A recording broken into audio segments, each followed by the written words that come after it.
Hi ladies, it's Victoria. Thanks so much for coming back to my channel. I'm sorry that I have been away for so long. As you guys know, if you saw my last video, I had another miscarriage. That makes 5 for us, and it's been really difficult for me this time. Not that every time hasn't been hard, but I've been in an especially dark kind of place. I don't know what was so different about this time. Maybe the fact that we were under the care of the fertility clinic and not just my regular OB, or the fact that they were feeling really confident. I'm not sure, but it was a lot, and it was hard, and I just needed some time to get myself back together and get back on track. And since it's been a while, I do have a lot to share with you ladies, so this is going to be a long video, but I'll try to get through as much as I can, as quickly as I can. But I wanted to start by thanking all of you for your prayers and your support. You know, I say this a lot, but it just means so much to me and to my husband. It really gets me through, and rest assured, I even though I didn't respond to every comment or message, there were just times that I couldn't really log on to YouTube. It was just a little too much. I still read everything, and it just really helped. On some of the worst days, rereading some of your comments really just got me through the day. So I wanted to break this up today into a couple different sections. First, I want to talk a little bit about what happened. And then I want to talk about the plan moving forward, and I have some paperwork that I want to share with you guys in case some of you are about to be in my situation with the next step in fertility treatments, or if you're curious and have questions. I know for me, this whole next step is really overwhelming in ways that I wasn't anticipating. So I kind of want to share that with you guys. So if it helps anyone else, that's just a huge bonus. And then I also want to share about a new nonprofit that one of my friends has started, but I'll get into that in a little bit. So first, a little bit about what happened. Like I said, as you guys know, if you saw my last video, my first 2 betas were going up. They weren't the highest of numbers, but as most of you are probably aware, there's a huge range of what's normal, quote unquote, for each sorry about that, for early pregnancy. And it ranges it's such a drastic range. So really the fact that it was doubling was what was exciting. So I went in for my 3rd beta, and it had started dropping. So they called me and told me that unfortunately I was going to have another miscarriage, and basically I just had to wait. And this was different from all of my other miscarriages because I've never had notice before. I've never had to wait. It just always started to happen, and that's when I went to the doctor or made the phone call or whatever the case may be. But this time I knew it was coming and had to wait. And I think maybe that's part of the reason it was so difficult, because the knowing was so hard, and then I would have all this hope that maybe they were wrong. And, I read all of this stuff about vanishing twin and how your numbers can drop and then go back up. But I just knew in my heart my numbers were too low for any of that. So the waiting was hard. And I was very thankful that my mom came down to be with us. She came down, I found out on a Tuesday, she came down on that Thursday and then stayed with me for over a week. And it was just a huge blessing to have her here, because she really helped take care of things and take care of me, and just make sure that I was okay. So the miscarriage actually happened on that Saturday. And since then, my numbers have dropped. So, of course, you never want to see your HCG drop. But in this case, it's a good thing, because it means, I don't have an ectopic pregnancy, or I don't need a DNC or anything like that, which, of course, is nothing anyone wants to have to go through when you're already dealing with loss. So anyway, that's just kind of the long and short of it. If you guys are interested in any more detailed information, I'd be happy to answer that, or, emotionally that side of things, I'd be happy to do a video on that as well. But, I don't want to burden you guys too much with stuff. But then I went to the doctor on the Monday after, and I had this whole list of things that I wanted to talk to him about. Why wasn't I kept on progesterone? Why, was I not seen more given my history? Why wasn't I tested for more hormonal things to make sure that I was supplemented if I needed to be? What was their plan moving forward? Were they planning on Clomid again, or were they going to move to something else? Because I have to be honest with you, I was prepared to say I'm unwilling to do Clomid anymore. I can't, given the fact that I've now had 5 miscarriages, I'm just not willing or able emotionally or physically to go through another loss. And, at this point, it should be pretty obvious that there's something going on and that I can't carry to term on my own this way. So I had this whole list, and I was all prepared, and my mom and my husband went, and they did the blood work, and then they did an ultrasound, which was hard because, you still always have that little bit of hope that they're going to see something. But, my lining still was actually really thick, which the doctor was kind of surprised. My lining was still at an 8.5. And I usually get a lining that's like 18, just so you guys know. I have a very thick lining. So obviously it had gone down, but it was still a lot thicker than he anticipated. So then we went in to speak with the doctor, and I'm so thankful for my clinic, you guys. I feel so lucky because he took one look at us and sat down and said, you know what? He said, well, first he said he was really sorry for my loss, which meant a lot to me because a lot of people and doctors kind of ignore that when it's so early. They don't treat it as a loss. They like to say chemical pregnancy and just let it go. So I really appreciated that he was compassionate and, thought to say those kinds of things. And then he said, you know what, guys, you've been through hell and back. Pardon my French, but that's what he said. And he said, I'm not going to do this to you anymore. It's time. We're going to IVF. And just instantly this huge wave of relief went over me, and I just started sobbing because it means that we're finally going to the point that I really think we need to be at. So he gave me all of my information, and I think I've mentioned to you guys before that my clinic is located, well, they have 3 separate offices. One that's pretty close to me, one that's about 20 minutes, and one that's about an hour with traffic. It's closer to the actual city of Philadelphia. And that's where all the IVF stuff is. So from here on out, all my appointments are now going to be at the clinic that's pretty much in Philly. So that's fine, but it's a little bit difficult with work and stuff, but I'll get to that in a minute. So he gave me everything for my orientation, gave me this whole set of paperwork, because what my clinic does, they like to do an orientation where you meet with the person who will be your IVF nurse throughout. They go through all of your paperwork with you. They talk to you about the entire process. They give you a tour. You get to ask any questions that you have.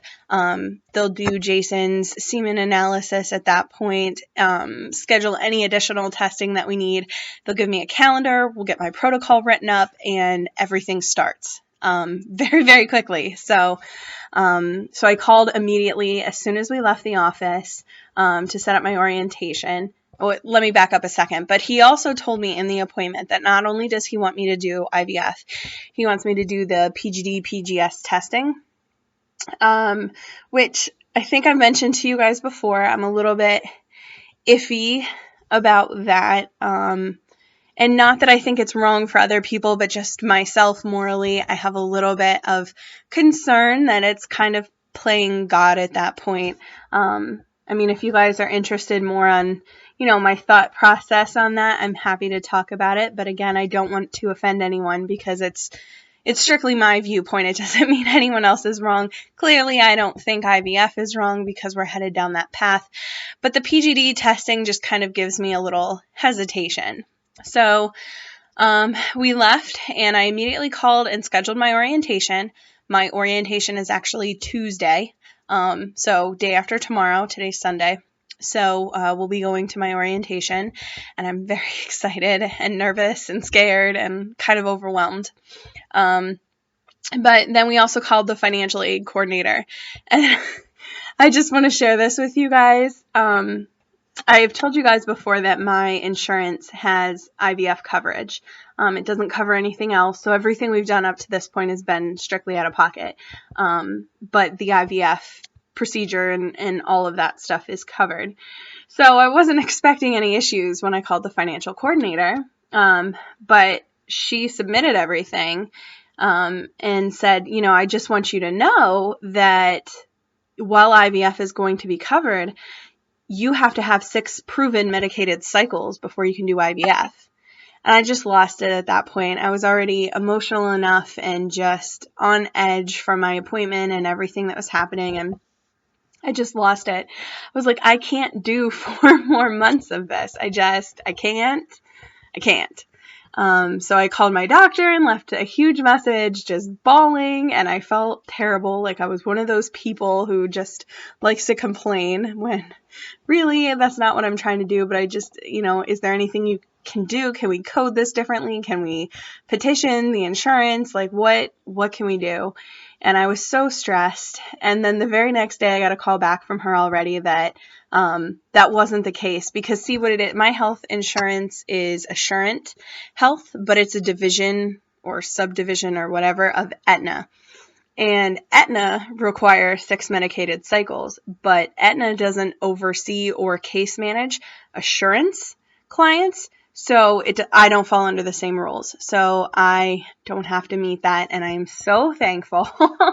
So if any of you guys out there have a similar situation, just don't get discouraged right off the bat. Wait and see what they say, and then you can always petition later. So I just wanted to share that. So we got that all set up, and then they were supposed to send me a whole huge packet of paperwork that I'm supposed to have back a week in advance. Well, it didn't come, and it didn't come, and it didn't come. And finally on Wednesday, someone called me to confirm my orientation, and they said, have you sent your paperwork back? And I said, actually, I was just getting ready to call you. I never received my paperwork. So they put it back in the mail for me, and sorry, I'm turning around, but I have it here for you guys. I kind of wanted to share the paperwork with you because this is what's been overwhelming for me, and the piece that I guess I just wasn't anticipating. Obviously, I knew that there'd be lots of paperwork, but I didn't realize it was going to affect me the way that it has. So I just want to share. I mean, and I've shown you guys this stuff before, so I don't care if you know where my clinic is, because, it's lots of different locations and lots of people use this clinic, and I love them. So, I want people in my area to know about them. So anyway, they sent me this whole huge pack, and I'm covering my address, sorry, of paperwork. And I wanted to share some of this with you guys. It's quite a bit.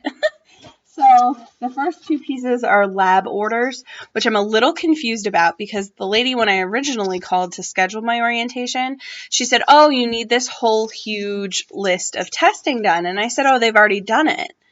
And she was really confused. She said, well, I don't think that they've tested. And she started listing this stuff off. And I said, yeah. I said, that was the very first thing that the doctor did when I came in was order the total package blood workup because I've had so many losses. So she said, oh, here it is. This is a list of most of the blood work that they require. So there's a female piece, you guys can see, and then there's a male piece. And I have had all of that. We don't think that they ran all that on Jason. They did all of his genetic testing, but we don't know that they did all this. So he may have to get his blood work done, but I shouldn't have to have any of this done. I have my whole lab work up, and I'm going to take that with me. But the reason I'm confused is because it's the same doctor, same practice. They have a copy of my folder. I've been seen there before, so they should know this stuff, but it's a very busy office, so they could have just overlooked it, and they're probably used to people getting referred in from their OBs more often than not, so they wouldn't necessarily have that. But so yeah, the first two pieces are lab orders, which I'm ignoring till we get to my appointment on Tuesday just to make sure, because that stuff will be out of pocket again, and I don't want to be paying for testing if we don't need it. So then we have a whole piece of paper that's just all about our appointment. It tells us when our orientation is, and then it tells you about the paperwork, what you need to bring. What you need to bring, how long the appointment will last, what's going to happen. Talks about the semen analysis, and insurance company stuff, and it's really handy. You can throw it on your fridge, and then you've got all of your information. There's also a whole bunch of just paperwork on patients' rights and notice of privacy, HIPAA, all that stuff. So there's several pages of that, which is, it's really good information to have because some of those things you may not be aware of. And especially when you're having procedures like this, it's good to know what your rights are and what the expectations are. So then this is the piece that makes me laugh because I think it's so funny that they have to have like a whole explanation on the semen analysis and how to do it. It just made me smile, and it kind of made my husband smile. So this piece of paper was kind of funny, but it just explains everything. And about the test results and how all that works. There's you must return your paperwork a week ahead of time or your appointment will be canceled paper. Whoops. Well, I didn't get it till Saturday, so no way I could do that. And this is the stuff I'm going to show you guys in a second. And then there's just a whole bunch of papers, and I can't show you guys these because I've signed them. But there's IVF contact information, there's a female health form questionnaire, there's the molecular genetic testing, which we've already had, but I signed it again just in case. There's the male health questionnaire, there's the patient registration information for me, and then patient registration for Jason. And it's just a lot of stuff, and again, I feel like it's duplicated because we've already answered all of this, but whatever they need, that's okay. So there's all of that stuff. Then there's a whole thing about the labs and how the lab testing works and, payments and stuff. And Jason and I have signed this piece, so I'll just go ahead. But, there's the agreement piece and stuff. Then we also have a whole list of fees associated to testing of the embryos, storage, things like that. So there's that whole piece. We have our patient's rights and responsibilities, directives, financial disclosure form. All the usual stuff. This is the stuff, that's not focused, that you would be expecting you would be signing. And then an authorization to disclose protected health information. So, that's obviously something you'd be expecting to sign. Now, these are, with my clinic, you get 3 contracts. So you have 3 separate brochure contract pages, booklets, really, that you have to read through and sign. And this is honestly what's given me the biggest pause in this whole procedure. So first there's just the general participation agreement, and this really just talks about the IVF procedure itself so that you understand what it is and what'll be happening. It talks about all the different procedures that they offer and what we'll be doing. It talks about freezing and the choices that we'll have to make. It talks about how there's no guarantee that we'll have a viable pregnancy. Obviously, they have to say those things. Then it has the terms, confidentiality, change of circumstances, just all kinds of stuff. This contract doesn't bother me as much. It talks about ownership rights, all these things. Obviously, I understand. Death. It talks about what happens if one of us would pass away and what rights we have. in brief. So this one didn't bother me as much because it said that it would be based on whatever agreements that we had made. So I really don't have an issue with this contract. So that's contract number 1. Contract number 2. This is the one, and I told you guys that I have a little bit of an issue with. This one deals more with the PGD testing and what happens to the embryos. So basically, it says, and here's the part that bothers me, one of the parts. It says, disposal of an embryo is a general term that is common language, which may mean any one of the following. Donating the embryos for research purposes, assuming that an appropriate research program is available. Donating the embryos for use by another individual or couple who seek to have children, or discarding the embryos. And we have to authorize that they can make a decision. Now, obviously, they can't donate to another couple without talking to us, but otherwise, they can donate to research or discard them without talking to us, and that bothers me. I look at an embryo as a baby, and so it's hard for me to think about just discarding my babies. It makes me want to cry just thinking about it. So I have a tough time with that. My husband is not of the same belief system as me, so it's not as difficult for him. Then the next piece talks about non-viable embryos and that we authorize the center to discard them at their best judgment. So they don't need to talk to us. They don't need to. If they're not developing the way they want, if there's some genetic abnormality, anything like that. So Down syndrome, Turner syndrome, whatever. They just get to discard them without talking to us. And I do have a problem with that. And this is the contract that really bothers me and I'm having a hard time with because, I keep saying to my husband, what if we're meant to have a child with Down syndrome? What if that's God's will and we're playing God by allowing them to choose a genetically perfect baby for us? And I just feel like that's wrong. I don't know. And again, I don't want to offend anyone because this is strictly my belief. I don't judge anyone else who does this at all because I completely understand the other side too. I get why, they want to give you your best chance to have a viable pregnancy and a pregnancy that will make it to term. And I get that. But there's just a part of me that has a hard time with it. So then it talks about what happens with viable embryos. And then this is the piece where we have a bunch of choices to make. So in the event that both of us pass away, there's a list of choices that we can make. If we get divorced, there's a list of choices we can make. Embryo abandonment, there's a list of choices that we can make. And embryo abandonment is if you're not paying your storage fees, I guess. So that's this contract. My other big issue is that it says it doesn't matter what our wills say, that this contract is what they go by.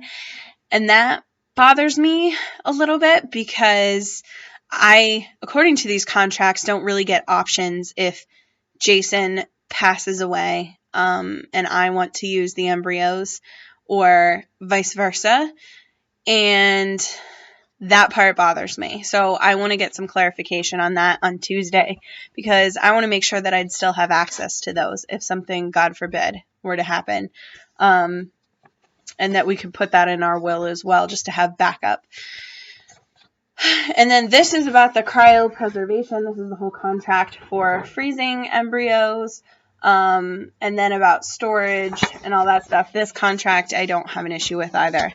So what I really wanted to say to you guys is hopefully you get your paperwork sooner than I did, first of all, if you're heading to IVF. And secondly, just take your time. Don't just sign them. Really get to know what they say because every time I read these, I'm finding something different that I didn't realize was there in the first place. And it's good to know what you're signing, because every clinic's going to be different, and they're all going to have different options. So you want to make sure that you just understand what your choices are and that you're not locking yourself into something you're not comfortable with. And obviously Jason and I could choose not to do the PGD, PGS testing. My heart is still on the fence. I really need to get some more answers and talk to them a little further and really think about it some more. So obviously we're going to go through with IVF, but I just need to think about this PGD testing first. So that is all of my paperwork. Like I said, most of it's filled out. There's a couple more pieces that I have to fill out. Oh, that's another thing I wanted to mention with the paperwork. One of the questions, and this might not be for every clinic, but my clinic, on my questionnaire about me, they give me 2.5 lines to tell them, and I quote, "How are you dealing with the life crisis, or coping, I'm sorry, how are you coping with the life crisis of infertility?" 2.5 lines, how am I coping? I don't know what they want me to say there. What do you want me to say? I'm miserable, but I'm pretty sure that's not what they want to hear. So that question kind of just annoys me more than anything. I think I'm going to try to skip that question and see if they mention it to me. So that's what's happening. That's where we are. Basically what the doctor said is we would have a transfer probably sometime in December. So we would know by Christmas what's happening, which is just amazing to me. How do you guys feel about all of this stuff? Did you guys have any hesitations with your paperwork if you've gone through IVF or you're getting ready to go through IVF? Any suggestions, any questions you guys think I should be asking on Tuesday to help get some more answers? I'm always open to that stuff because I love hearing from you guys too. I've learned so much from all of you, and you guys have really helped me with my appointments. So anything you guys have to offer, leave it in the comments down below, or feel free to private message me if you want, because I love to hear from you guys. So that's the big, long, huge piece of what's been happening and where I am. One more thing. I did say I was going to mention my job. My current position is not so flexible with my work hours as far as my appointments. And for me to leave work from my current position, go to these appointments, which are an hour away, and get back, I'd miss like 3.5 hours of work several times a week. And that's just not going to work. So I had actually started looking for another position. I didn't know what to do. I've been very stressed. On top of everything else, I've been very stressed about what to do. And I fell into this other position with my company that's down in Philadelphia near the fertility clinic. I'm about 14 miles from it. So it's amazing. This position is much more flexible. I don't start till later in the day, so I can do 7 a.m. appointments, and I shouldn't miss work. Obviously, other than retrieval day and then transfer day, and then a few days after transfer, I'll miss some work there. But otherwise, I won't have to miss for appointments, and it's more money. It's more position that I'm super excited about. I'm not sure when I'm starting yet, so obviously I'll miss work some on Tuesday for my orientation, but I'll keep you guys updated about that. And then the other thing that I wanted to mention to you guys, I've talked about this before, not quite as recently, but some of my older videos. One of my very good friends, Heather, she and her husband were pregnant last year, and sadly, at their anatomy scan, they found out that their daughter, well, at the time they didn't know she was a girl. They weren't finding out yet. But they found out that she had a lot of abnormalities and cystic hygroma. There was just a lot going on. And she'd been through a lot, and it's not my story to tell, so I'm not going to go through the whole thing, but she ended up losing her right before Christmas, and she had to deliver via C-section because she started to develop mirror syndrome. And they found out that she was a girl, and they named her Hannah. Hannah also had a very severe form of Turner syndrome. And since then, they've chosen to take their pain and focus it in a way to help other women. And they've started a nonprofit, which they just actually got their 501c status confirmed yesterday, called Hannah's Heart and Love. And I'm going to leave all the information in the description bar. They have a website and a blog and talk about what they do. But one of their big focuses right now is they're providing boxes. And they've been doing this out of pocket. I just want to point that out up until this point. They're providing boxes to women who have lost babies, whether to miscarriage, to stillbirth, to early infant death, whatever. They're providing boxes. And right now they're focused kind of in the Pennsylvania area, but they're looking to obviously expand. And now that they have their 501c status, they're going to be working with hospitals and the OB's office to provide these boxes. And I just wanted to share with you guys, it's going to make me cry talking about it again, but Heather surprised me with one of these boxes and for my miscarriage, and it just means the world to me. And I really want to share this with you guys and show you how amazing this nonprofit is and what they're doing.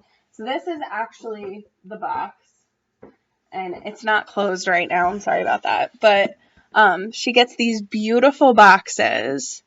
And they're really big and heavy. She gets these beautiful boxes, and they're all like inspirational or just pretty boxes, and then they put them together. And a lot of times they'll receive requests through their website, or they'll hear about people, or someone will contact them. So sometimes they'll know information about the person, and other times they won't. So if they know information, they'll try to personalize things for in the box. Like if the baby was named and they know the baby's name, her husband's actually an artist, and he creates a piece of artwork with the baby's name that goes in the box, which is just amazing. But I wanted to share this with you guys because I want everyone to know about this and have this as a resource. So things that she puts in this box, she and her husband, because they're both amazing. So there's this little nail kit, and every box is a little bit different. But there's this little like glitter art nail kit, which is, she knows I love to do my nails. So not that you can tell right now, but there's a chapstick. There's one of these cute little cups, the Tervis cups, and inside she has all kinds of different teas. Oh, they smell so good. So there's green tea, and then there's chai tea. It's kind of seasonal too a little bit, so chai's in season right now. So there's the cute Tervis cup with the teas. She always includes like a really nice body lotion.